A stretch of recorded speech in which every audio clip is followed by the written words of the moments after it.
on what we did this morning when we looked at whether air actually has weight.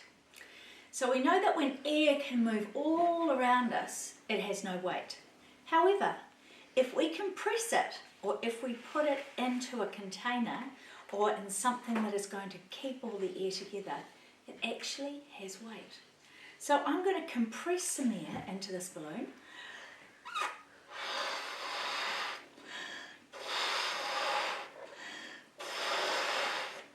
And you can see how my breath, or the air that I'm blowing out, has actually compressed into the balloon.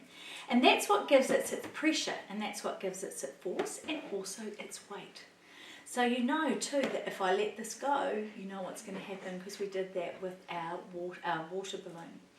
So actually by compressing the air, we're actually allowing that air to have some weight. And when we had the experiment before where we had both balloons on a scale, we were able to see that by just letting air out slowly from one balloon, by slowly deflating that balloon, we were able to keep the inflated balloon had more weight than the deflated balloon. So if we just let that go. So that was quite a cool experiment. And it just gives you that idea of what Galileo was trying to prove, that air is matter and that air has weight. The next experiment we looked at, of course, was the one where we were sucking water up into a glass, and how we were creating a vacuum with that. But the real magic with that was that we were actually making two gases. We were making CO2, and we were also making water vapour.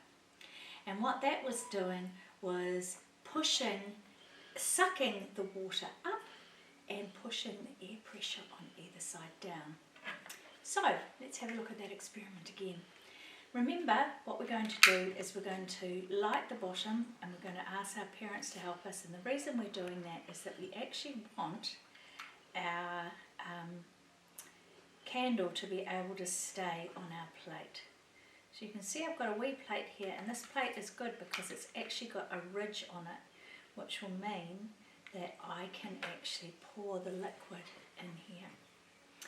Then I'm going to use my water here, my food colouring water, and I'm just going to pour it all in there, like so. Okay, so I've got my bottle here, and we know that we haven't used it yet. So we know that in this bottle is oxygen, and that is what fire needs in order to be able to work.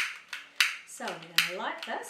If Mrs. P still has some stuff in here, hold the line cooler. I'm going to have to get some matches. Mrs. P's used up all her gas in her flicker. So I'm going to light it up, just like this, and make sure that I've got a really nice flame going. And then ever so gently, I'm going to pop my bottle over the top. And as we know, what will happen is the fire will suck all that oxygen out of the bottle. It will create CO2 and water vapour. So there's going to be actually more gas in the bottle than there is outside. So let's have a look. We ready? Oh, don't want to get water on it. Here we go. I'm going to pop that gently over the top, and then we're going to see the magic happen. So there you can see that as the flame is taking all the oxygen out, it's creating CO2 and water vapour, which means there's actually more going on inside that bottle than there is on the outside. And you can see, if you listen carefully,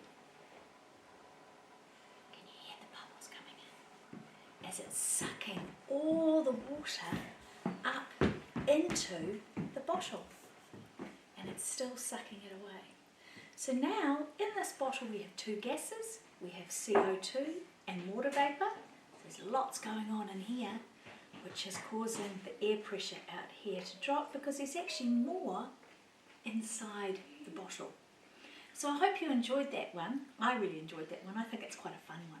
And I'm looking forward to doing another fun one with you on Thursday. So take care, guys, and I look forward to seeing you on Thursday. Mwah.